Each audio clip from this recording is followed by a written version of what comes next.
Elle cumulait 3 emplois pour que ses enfants ne manquent de rien. Un jour de juillet très chaud, elle est partie travailler, laissant ses enfants avec une baby-sitter de confiance. Mais ce jour-là, alors qu'elle était au travail, elle a reçu un appel paniqué de la baby-sitter et plus rien ne serait jamais comme avant.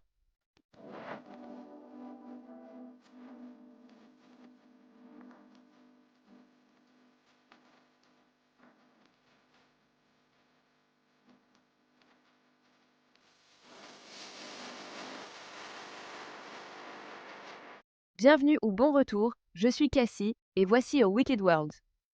L'affaire que j'ai à vous présenter aujourd'hui est probablement inconnue pour vous. Elle n'a pas reçu beaucoup de couverture médiatique, mais elle aurait dû. 3 petites filles ont disparu en même temps. Et ensuite, ces 3 mêmes petites filles ont été retrouvées mortes au même endroit, la même nuit. Mais l'enquête ne semble pas avoir beaucoup progressé. Et ces 3 petites filles ont perdu la vie de façon atroce et ont besoin de justice. Ceci est l'histoire de Zariel Olivier, Tamari Olivier et Amaya Hugues.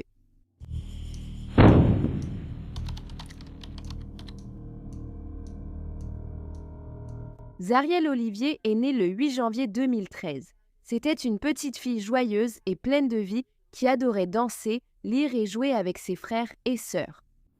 Maya Hugues est née peu de temps après, le 23 décembre 2013. C'était une petite fille adorable qui aimait jouer dehors, chanter et danser. Et puis Tamari Olivier est née 3 ans plus tard, le 28 octobre 2016. Elle aimait s'amuser et se faisait facilement des amis. Elle aimait aussi jouer avec ses poupées et avec ses frères et sœurs. Les 3 filles sont nées à Mount Pleasant, au Texas, de leur mère, Shomanik Olivier. Les filles avaient aussi 3 autres frères et sœurs. Shomanik Olivier, âgée de 28 ans, est allée à son travail le 29 juillet 2022 vers 13 h. Elle était infirmière dans un centre de soins à domicile à Texarkana. Donc, le cousin de Shomanik, qui s'appelait Paris Props, vivait avec elle depuis environ 2 ans, et il était à la maison d'Atlanta, au Texas, cette nuit-là, pour garder les 6 enfants de Shomanik. Shomanik avait un enfant de 9 ans, un de 8 ans, un de 7 ans, un de 5 ans, un de 4 ans et un d'1 an. Pendant son travail, elle a appelé à l'heure du dîner pour prendre des nouvelles des enfants et vérifier que tout allait bien. Les enfants lui ont dit qu'ils avaient dîné puis regardé la télévision ensemble. Elle a demandé le programme de la soirée, on lui a répondu qu'ils resteraient à la maison, regarderaient de la télévision, puis prendraient leur bain avant de se coucher. Ils ne sortiraient pas car il était tard et savaient qu'il ne fallait pas sortir la nuit. Le service de Shomanik finissait à 10 h ce soir-là et elle vivait à 25 minutes. Donc, au moment où elle était censée rentrer chez elle, elle pensait que tous ses enfants seraient déjà couchés en train de dormir. Mais ensuite, à 21 h, seulement 1 heure avant la fin de son service, elle a reçu un appel de sa cousine, Paris, lui disant que ses enfants avaient disparu. Il n'a pas précisé combien d'enfants ni lesquels étaient portés disparus. Elle a supposé qu'il s'agissait peut-être de tous. Il n'avait pas encore appelé le 911, il avait d'abord appelé Shomanik. Paris a dû aller chez un voisin demander un téléphone, car il n'avait pas de portable sur lui à ce moment-là. Je ne sais pas. Shomanik, paniquée, a quitté le travail plus tôt et s'est précipitée chez elle en voiture. En chemin, elle a appelé le 911 pour signaler que ses enfants avaient disparu, même si à ce moment-là, elle ne savait toujours pas combien ni lesquels de ses enfants. Elle a aussi appelé sa tante pour lui demander de se dépêcher d'y aller et de commencer à chercher les enfants avant qu'elle n'arrive, puis de rester et de continuer à les chercher s'ils ne les avaient pas encore trouvés quand elle arriverait. À 22 h, le département des parcs et de la faune du Texas, les gardes-chasse, les équipes de pompiers et de secours du comté de Cass et le bureau du shérif du comté de Cass recherchaient les disparus. Les enfants, qui se sont avérés être Zariel Olivier, âgé de 9 ans, Amaya Hugues, âgé de 8 ans, et Tamari Olivier, âgé de 5 ans. Les 3 autres enfants de Shomanik ont été retrouvés sains et saufs chez elle. Les gardes-chasse du Texas ont donc fait appel à leurs unités canines pour rechercher les 3 filles disparues. Les agents ont emmené le chien policier à l'endroit où les filles avaient été vues pour la dernière fois, c'est-à-dire leur maison, afin qu'ils puissent capter une odeur et ensuite suivre la piste jusqu'à l'endroit où elles étaient allées. Le chien a détecté leur odeur et a guidé les agents vers une propriété voisine. Ils ont poursuivi vers un étang situé à environ 200 mètres de la maison des filles, le long de la route 77. Là, ils ont trouvé une paire de baskets près de l'eau, et elles ont été identifiées comme appartenant à l'une des filles. Il y avait aussi un vélo violet couché sur le côté près de l'étang, bien qu'il n'ait pas été révélé s'il appartenait réellement à l'une des petites filles ou non. La police a alors remarqué quelque chose de plus révélateur.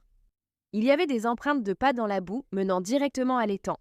Une fois qu'ils ont vu cela, ils ont fait appel à une équipe de plongeurs pour aider à rechercher les filles. Chomanic ne comprenait pas pourquoi la police fouillait près de l'étang, puisque ces filles ignoraient son existence. Elles n'étaient jamais allées par là, et elles ne seraient de toute façon pas sorties à 7 heures de la nuit, parce qu'elles savaient que ce n'était pas permis. 35 minutes après l'arrivée de Chomanic, la police est venue lui demander des informations sur des vêtements trouvés. L'officier a dit qu'ils avaient trouvé des vestes attachées ensemble dans l'étang et lui a demandé si elles étaient à ses filles. Chomanic a confirmé qu'elles appartenaient bien à ses filles. Mais le problème, c'est que ces manteaux avaient récemment été jetés à la poubelle parce qu'ils n'allaient plus aux filles. Alors, comment se sont-ils retrouvés là-bas ? Le policier a également dit que les vestes avaient été attachées ensemble par les manches, presque comme si quelqu'un essayait de les utiliser comme une corde. Et c'est juste après cela que les policiers ont dû annoncer une terrible nouvelle à Chomanic. Ils avaient sorti un corps de l'étang et c'était Amaya, âgée de 8 ans. Chomanic était hors d'elle, à tel point qu'elle a commencé à faire une crise cardiaque. Et elle savait que c'était une crise cardiaque parce qu'elle en avait déjà eu une 1 an auparavant et qu'elle prenait des médicaments pour cela à l'époque. Mais avec tout ce vacarme, elle avait oublié de prendre ses médicaments. Chomanic a été envoyée à un hôpital local. Et c'est pendant qu'elle était à l'hôpital qu'elle a reçu la terrible nouvelle. Les policiers avaient retrouvé les corps des 2 autres filles. Les corps de Zariel et Amaya ont également été retrouvés au fond de l'étang. La police lui a dit que les 3 filles s'étaient noyées. Chomanic se souvient à peine du moment où elle a appris que les corps de ses 2 autres filles avaient été découverts, car ils ont dû la sédater pour éviter qu'elle ne fasse une autre crise cardiaque. Les 3 filles avaient été retrouvées entièrement habillées, bien que 2 d'entre elles n'avaient plus leurs chaussures. Les corps des petites filles ont été envoyés afin de subir une autopsie. Et lorsque les résultats des autopsies sont revenus, tout le monde a été sous le choc. Elles n'étaient pas noyées. La cause de leur décès était la strangulation. Toutes les 3. Il y avait aussi des lacérations sur leur visage. Et pour aggraver les choses, les 3 petites filles ont également été agressées sexuellement. Et ce n'est que le 23 mars 2023 qu'un communiqué a été publié pour informer le public que la cause du décès des fillettes n'était pas une noyade accidentelle, mais bien un homicide. La procureure du comté de Cass a indiqué un retard inexpliqué dans l'autopsie. Et c'est pourquoi il y avait également eu un retard pour informer le public qu'il y avait toujours un meurtrier d'enfants en liberté dans les rues. Et Paris Props, âgé de 31 ans, qui vivait auparavant avec la famille, ne parlait même plus à Chomanic. Il l'ignorait. Depuis que les filles avaient été retrouvées mortes, la police ne l'avait même pas interrogée. Il lui avait posé des questions à leur arrivée ce soir-là, mais il n'avait jamais été convoqué pour la moindre audition formelle. Et il était le dernier adulte connu à avoir été avec elle. À l'époque, il vivait avec sa mère, et sa mère lui disait de ne pas parler à la police, et elle disait à tout le monde de rester loin de la maison aussi. Gardez donc à l'esprit que la mère de Paris est la tante de Chomanic, donc aussi la tante des 3 filles. Et elle essaie de protéger son fils, qui sait quelque chose sur la mort de 3 petites filles innocentes, au lieu de leur rendre justice. Et même si Paris a assisté aux funérailles de la fillette, il a dormi pendant toute la cérémonie. Paris a également un long passé criminel, comprenant des accusations de port d'armes délictuelles, de stupéfiants et de méfaits criminels. Mais Chomanic a déclaré que pendant les 2 années où il avait vécu chez elle, il n'y avait jamais eu de problème avec lui. La fille de 4 ans de Chomanic, dont le nom n'a pas été révélé, a parlé aux Texas Rangers et leur a dit qu'elle avait vu Paris aller dans les bois avec les 3 petites filles avant leur disparition. Mais ils ne voulaient pas l'écouter, affirmant qu'elle était trop petite. Laissez-moi vous dire que si ma fille de 4 ans disait quelque chose comme ça, sans y être poussée, je la croirais absolument. Les enfants inventent des trucs comme des princesses et des licornes. Pas ce genre de choses. La voisine ayant prêté son téléphone à Paris cette nuit-là pour appeler Chomanic a dit qu'elle sentait quelque chose d'anormal. Et elle dit aussi qu'elle a donné aux policiers une information très importante. Elle a dit que lorsque Paris était arrivé chez elle, il était mouillé. Et pas seulement comme s'il avait beaucoup transpiré, mais trempé, selon ses mots. Pendant les funérailles de la jeune fille, Chomanic a remarqué que Tamari et Amaya ne semblaient pas vraiment avoir beaucoup de lacérations au visage, comme cela avait été noté dans le rapport d'autopsie. Cependant, il semblait que Zariel avait subi des lacérations, car sa mère a dit que son visage avait dû être partiellement reconstruit pour les funérailles. À ce jour, aucun individu n'a été désigné comme personne d'intérêt dans cette affaire. Personne. Cela fait maintenant plus d'1 an. Et Chomanic a essayé de contacter le Texas Ranger qui travaille sur l'affaire de la jeune fille, Josh Mason, pour lui demander comment avance l'enquête et où ils en sont. Mais il n'a jamais répondu à ses appels téléphoniques ni à ses emails. Désolé, il y a eu une fois où il l'a fait. Il l'a appelée depuis un numéro inconnu et lui a demandé si des gens avaient essayé de la contacter depuis la publication d'un communiqué de presse. Donc, il semblait qu'il ne se préoccupait que d'une éventuelle mauvaise publicité plutôt que de ce qui était réellement arrivé aux filles. Les Texas Rangers enquêtent sur les meurtres de 3 jeunes filles dans le comté de Cass et maintenant une organisation controversée s'immisce dans la situation. Donald Britton de NBC6 partage les dernières infos. La mère des 3 filles assassinées l'été dernier dans le comté de Cass reçoit désormais le soutien de la New Black Panther Nation. Nous souffrons avec cette mère et sa famille parce que nous ne comprenons pas comment 3 belles petites filles noires ont pu être assassinées dans ce comté. Pourtant, les principales agences d'enquête ignoraient qu'il s'agissait d'un meurtre et ont cru à une noyade accidentelle. Zariel Robinson Oliver, âgée de 9 ans, Amaya Hughes, âgée de 8 ans, et Tamari Robinson Oliver, âgée de 5 ans, ont été signalées disparues le 29 juillet par leur cousine qui était responsable de leur garde pendant que leur mère travaillait. Le lendemain, leurs corps ont été découverts dans un étang près de la Texas Highway 77 à l'extérieur d'Atlanta, Texas. Les rapports d'autopsie récents montrent que les 3 filles ont été étranglées et ont subi des lacérations au visage et leurs décès sont désormais considérés comme des homicides. La nation des nouveaux Black Panthers exige que les Texas Rangers fassent appel au FBI. Chaque citoyen de ce comté, peu importe votre race, votre classe ou votre statut, devrait être indigné, absolument préoccupé et marcher dans la paranoïa en sachant qu'un tueur d'enfants est en liberté. Aucune arrestation n'a encore eu lieu. Si vous détenez des informations, contactez les Texas Rangers. Pas un jour ne passe sans que la mère de la jeune fille ne pense à Zariel, Amaya et Tamari. Elle dit « J'ai seulement voulu travailler et être une bonne mère pour mes enfants ». Elle affirme désormais qu'il est difficile de gagner sa vie et qu'elle survit à peine car elle fait toujours son deuil. Même si elle gagne un peu d'argent en ce moment, en créant et en vendant des t-shirts et des tasses. Depuis que l'histoire de la jeune fille a fait la une des journaux, Chomanic dit qu'elle a été harcelée à plusieurs reprises par des inconnus. Des gens l'appellent avec de faux numéros et lui envoient des messages sur Facebook à partir de faux comptes, disant qu'elle est une mère indigne, qu'elle a eu ce qu'elle mérite et que ses enfants seraient mieux morts eux aussi. Elle essayait de subvenir aux besoins de ses enfants. Elle travaillait à 3 emplois à l'époque. Comment quelqu'un peut-il oser dire qu'elle est une mère indigne? Elle faisait confiance à son cousin. Selon elle, il avait vécu là pendant 2 ans sans aucun problème. Évidemment qu'elle lui ferait confiance avec ses enfants.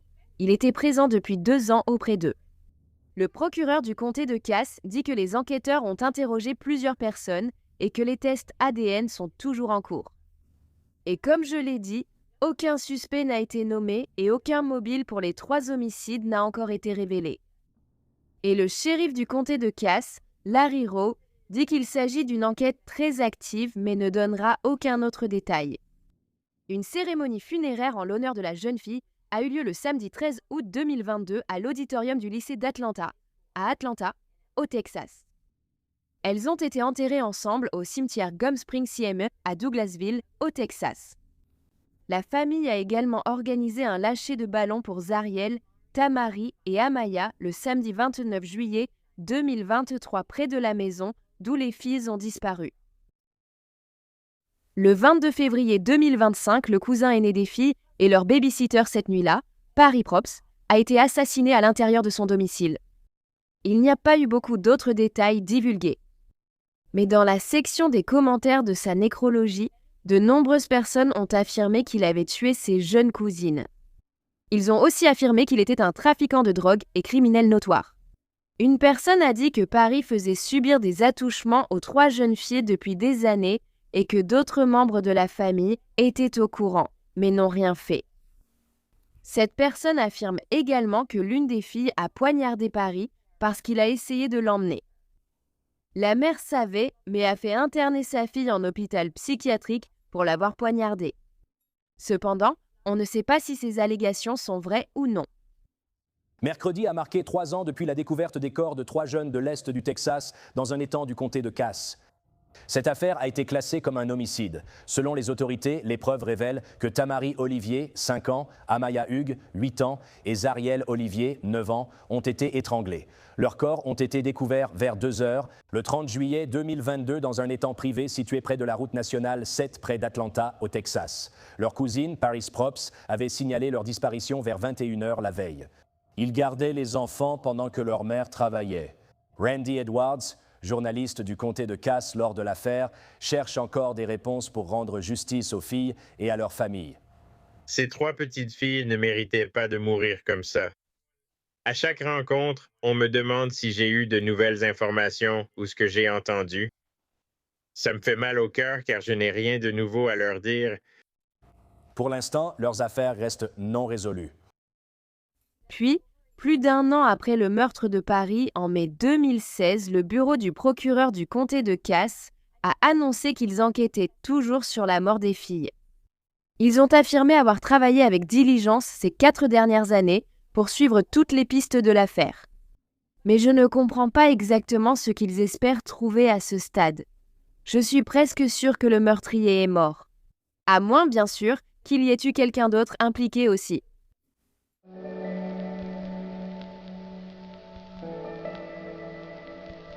Parce que tu n'étais pas à moi. Merci d'avoir écouté toutes les histoires de Zariel, Tamari et Amaya aujourd'hui. Plus de gens doivent être au courant de cette affaire. Ces 3 magnifiques petites filles méritent justice, tout comme leur famille. Alors, si vous aimez les histoires criminelles et que vous voulez les entendre racontées par moi, n'oubliez pas de cliquer sur le bouton s'abonner ci-dessous et d'activer les notifications pour savoir quand je publie une nouvelle vidéo, ce qui arrive 2 à 3 fois par semaine. Merci d'avoir regardé Un Monde Maléfique aujourd'hui. À la prochaine. Prenez soin de vous. Salut tout le monde. Merci à tous les mécènes d'Un Monde Maléfique. Désormais, encore plus de contenu d'Un Monde Maléfique est disponible sur Patreon. Rendez-vous sur patreon.com Un Monde Maléfique ou via l'application Patreon. Vous accéderez chaque mois à des vidéos exclusives et plus encore.